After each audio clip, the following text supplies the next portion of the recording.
it has become extremely plausible that this trip between the maternity ward and the crematorium is what there is to life. And we still have, going into our common sense, the 19th century myth which succeeded the ceramic myth in Western history. I call it the myth of the fully automatic model. Man is a little germ that lives on an unimportant rock ball that revolves about an insignificant star on the outer edges of one of the smaller galaxies. But on the other hand, if you think about that for a few minutes, I am absolutely amazed to discover myself on this rock ball rotating around a spherical fire. It's a very odd situation. And the more I look at things, I cannot get rid of the feeling that existence is quite weird. I know that. See, a philosopher is a sort of intellectual yokel who gawks at things that sensible people take for granted. And sensible people, existence is nothing at all. I mean, it's just basic, and just go on and do something. See, this is the current movement in philosophy. Logical analysis says you mustn't think about existence. It's a meaningless concept. Therefore, philosophy has become the discussion of trivia. No good philosopher lies awake nights worrying about the destiny of man and the nature of God and the all that sort of thing, because a philosopher today is a practical fellow who comes to the university with a briefcase at 9 and leaves at 5. He does philosophy during the day, which is discussing whether certain sentences have meaning, and if so, what. And then he would, as William Earle said in a very funny essay, he would come to work in a white coat if he thought he could get away with it. Problem is, he's lost his sense of wonder. Wonder is like, in modern philosophy, something you mustn't have. It's like enthusiasm in 18th century England. It's very bad form. But you see, I don't know what question to ask when I wonder about the universe. It isn't a question that I'm wondering about, it's a feeling that I have. Because I cannot formulate the question that is my wonder. The moment my mouth opens to utter it, I suddenly find I'm talking nonsense. But that should not prevent wonder from being the foundation of philosophy. So, there is obviously a place in life for a religious attitude in the sense of awe, astonishment at existence. And that is also a basis of respect for existence. We don't have very much of it in this culture, even though we call it materialistic. In the culture that we call materialistic today, we are, of course, bent on the total destruction of material and its conversion into junk and poisonous gas as quickly as possible. This is not a materialistic culture, because it has no respect for material. And respect is, in turn, based on wonder, on feeling the marvel of just an ordinary pebble in your fingers.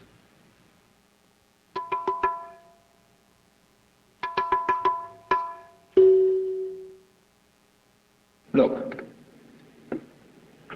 here is a tree in the garden, and every summer it produces apples. And we call it an apple tree, because the tree apples. That's what it does. All right. Now here is a solar system inside a galaxy. And one of the peculiarities of this solar system is that, at least on the planet Earth, the thing peoples. In just the same way that an apple tree apples. Now, maybe 2 million years ago, somebody came from another galaxy in a flying saucer and had a look at this solar system, and they looked it over and shrugged their shoulders and said, just a bunch of rocks. And they went away. Later on, maybe 2 million years later, they came around and they looked at it again. And they said, excuse me, we thought it was a bunch of rocks, but it's peopling. And it's alive. After all, it has done something intelligent. Because you see, we grow out of this world in exactly the same way that the apples grow on the apple tree. If evolution means anything, it means that. But you see, we curiously twist it. We say, well, first of all, in the beginning, there was nothing but gas and rock. And then intelligence happened to arise in it, you know, like a sort of fungus or slime on the top of the whole thing. But we're thinking in a way, you see, that disconnects the intelligence from the rocks. Where there are rocks, watch out. Watch out, because the rocks are going eventually to come alive. Theology has not, as a matter of fact, had a very distinguished record in promoting the study of other than the Christian religion. Because you see, if you know in the first place that you have the true religion, there really is no point in studying any other one, and you can very quickly find reasons for showing them to be inferior, because that was a foregone conclusion. They had to be. Because if, for example, you get into discussions as to whether Buddha was a more profound and spiritual character than Jesus Christ, you arrive at your decision on the basis of a scale of values which is, of course, Christian. And in this sense, the judge and the advocate are the same. Now, as you know, I'm not being very fair and very kind to modern theology, but there is this strange persistence of insisting that our group is the best group. And I feel that there is in this something peculiarly irreligious, and furthermore it exhibits a very strange lack of faith. Because I believe that there is a strong distinction between faith on the one hand and belief on the other. That belief is, as a matter of fact, quite contrary to faith. Because belief is really wishing. It's from the Anglo-Saxon root leaf, to wish. And belief, stated, say, in the Creed, is a fervent hope that the universe will turn out to be thus and so. And in this sense, therefore, belief precludes the possibility of faith, because faith is openness to truth, to reality, whatever it may turn out to be. I want to know the truth. That is the attitude of faith. And therefore, to use ideas about the universe and about God as something to hang on to, in the spirit of Rock of Ages cleft for me, and there's something very rigid about a rock.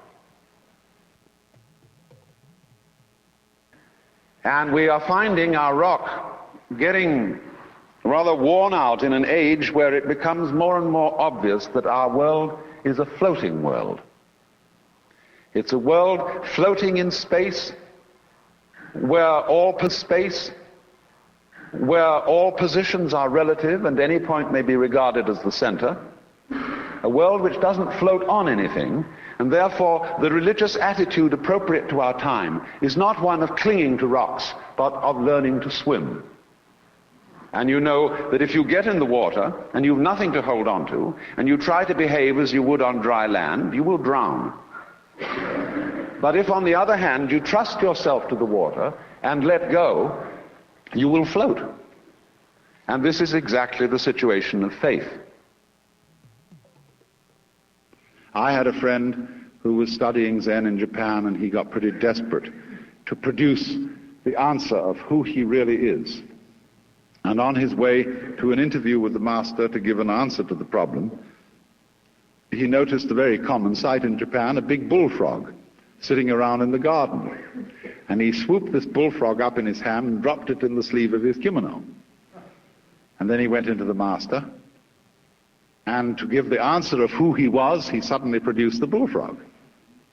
And the master said, too intellectual.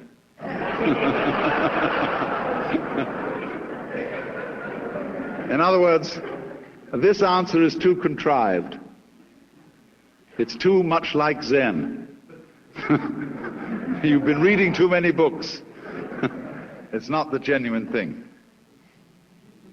And so the method of teaching used by these great Eastern teachers is to make fools persist in their folly, but very rigorously and very consistently and very hard. Now, if you go to a Zen teacher, he'll say, well, I have nothing to teach. There is no problem. Everything's perfectly clear. And you think that one over. And you say, he's probably being cagey.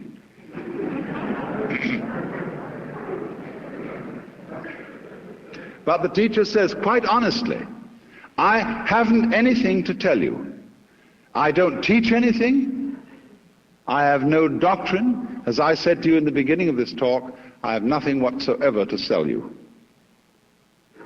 So the student thinks, my, this is very deep, because this nothing that he's talking about, this nothing that he teaches, is what they call in Buddhism shunyata, and it's supposed to be the ultimate reality.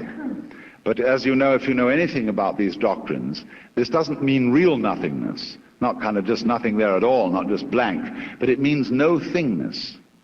It's the transcendental reality behind all separate and individual things, and that's something very deep and profound. So he knows that when the teacher said, I have nothing to teach, he meant this very esoteric no thing. Well, he might also say then, if you have nothing to teach, what are all these students doing around here? And the teacher says, they are not doing anything. They're just they're just a lot of stupid people who live here. And he knows, again, you see, the stupid doesn't mean just straight stupid, but the higher stupidity of being people who are humble and don't have intellectual pride. The Christian proverb is that man's extremity is God's opportunity. And so people, in other words, have to get desperate. Imagine the idea that the moment you were born, you were kicked off the edge of a precipice, and you were falling. As you fell, a great lump of rock came with you, and is traveling alongside you. And you're clinging to it for dear life, and thinking, gee, I've got to hold on to this, you see? Well, it doesn't do a thing for you. Cure. We're all headed straight for death as if we had been condemned by a judge. And yet here we are all clinging on to things. And we have all sorts of alibis for doing this. We say, well, I have responsibilities for my dependents and I've got to cling on. But all you're doing is you're teaching your dependents to cling the same way as you are. And making them miserable by learning to go on surviving compulsively. So the thing is, same way, if you're caught in a torrent and you try to get out of it by swimming against it, you'll just wear yourself out and you're still carried along with it.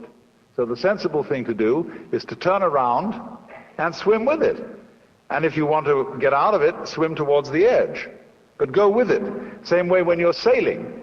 Always keep the wind in your sails. If you want to go against the wind, tack. But use the wind. So it's this way, you know. We're all in this great stream of change, which we call life. We are the stream. If you imagine you're separate from it and you're being carried along by it as if you were a cork, that's a delusion. You're a wave of the stream itself. So get with it. So you perform a discipline by experiment, by reductio ad absurdum of his premises. And so in the same way, the guru, whether Hindu or Buddhist, performs a reductio ad absurdum on the premise of the skin-encapsulated ego. Well, what happens then? You might imagine from garbled accounts of Eastern mysticism that one thereupon disappears forever into an infinite sea of faintly mauve jello.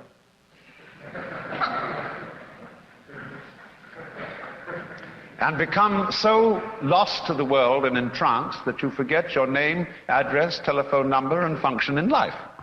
And nothing of the kind happens. The state of mystical illumination, although it may, in its sudden onset, be accompanied by a sensation of tremendous luminescence and transparency, as you get used to it, it's just like everyday life. Here are the things that you formerly thought were separate individuals, and here is you, who you formerly thought was merely confronting these other people. When the great Dr. D.T. Suzuki was asked, what is it like to be enlightened? He said, it's just like ordinary everyday experience, except about 2 inches off the ground. Because what is altered is not the way your senses perceive. What is altered is what you think about it. Your definitions of what you see. Your evaluation of it. So when you don't cling to it, when you have no longer a hostile attitude to the world because you know the world is you, it is. I mean, let's take it from the point of view of biology. If I describe the behavior of a living organism, I cannot possibly describe that behavior without simultaneously describing the behavior of the environment. So that I discover that I don't describe organisms in environments, I describe a unified field of behavior called an organism environment. It's an awkward word, but there it is. The environment doesn't push the organism around. The organism doesn't push the environment around. They are 2 aspects or poles of the same process. You see, in the history of philosophy and poetry and art, we always find the interchange of 2 personality types, which I call prickles and goo. The prickly people are advocates of intellectual porcupinism. They want a rigor. They want precise statistics.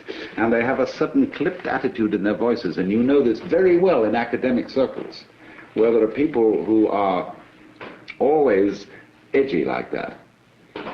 And they accuse other people of being disgustingly vague and miasmic and mystical.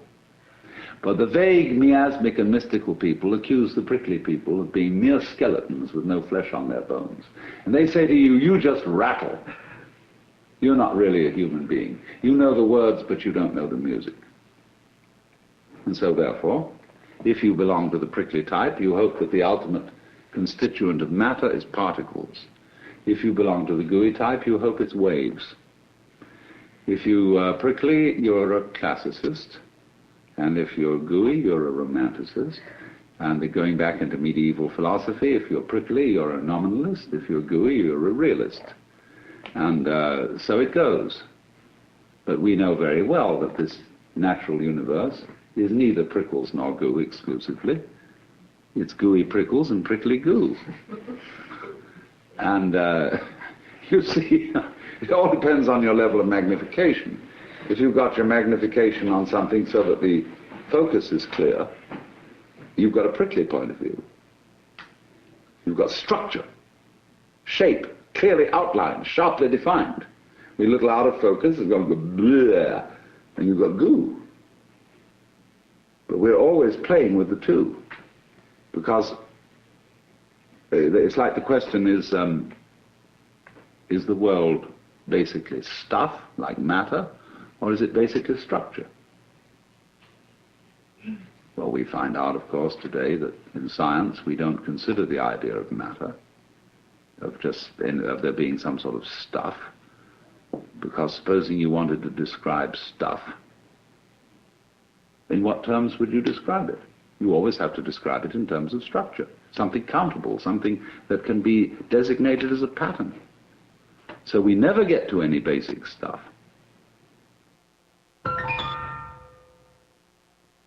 There is a sense in which the universe is purely game, but not in the sense of a one-upmanship game, but in the sense of music, which is lalling with sound, is dancing delightfully with sound, you see. And nobody was ever able to give a better account of what it's all about. I mean, let's take the traditional Christian account of what the angels do in heaven. Why, they sit around the throne of God and sing Alleluia, Alleluia, Alleluia, and they're going, you know, that's not just Alleluia in a sort of formal way, but they're going,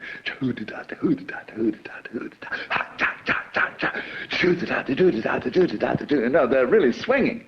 And by the time you know where they are, the swinging has reached such fantastic proportions. And they've thought out the most amazing little goody-doody-doody-doody-doos that you've got the whole physical universe happening. Yeah, that's the way it starts. And so, I mean, this game is great. In music, though, one doesn't make the end of a composition the point of the composition. If that were so, the best conductors would be those who played fastest. And there would be composers who wrote only finales. People go to a concert just to hear one crashing chord, because that's the end. Same way in dancing. You don't aim at a particular spot in the room. That's where you should arrive. The whole point of the dancing is the dance.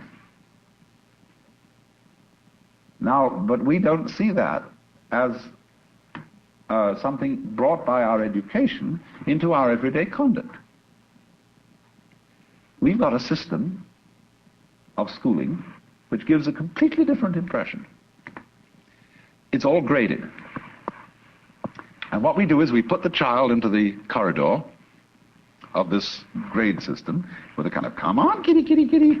And yeah, you go to kindergarten, you know, and that's a great thing because when you finish that, you'll get into first grade. And then, come on, first grade leads to second grade, and so on, and then you get out of grade school, you've got high school, and it's revving up, the thing is coming. Then you're going to go to college, and by Jove, then you get into graduate school, and when you're through with graduate school, you go out to join the world. And then you get into some racket where you're selling insurance, and they've got that quota to make, and you're going to make that, and all the time, the thing is coming. It's coming, it's coming, that great thing, the success you're working for. Then when you wake up one day about 40 years old, you say, my God, I've arrived. I'm there. And you don't feel very different from what you always felt. And there's a slight letdown because you feel there's a hoax. And there was a hoax, a dreadful hoax. They made you miss everything. We thought of life by analogy with a journey, with a pilgrimage, which had a serious purpose at the end, and the thing was to get to that end. Success or whatever it is, or maybe heaven after you're dead. But we missed the point the whole way along. It was a musical thing, and you were supposed to sing or to dance while the music was being played.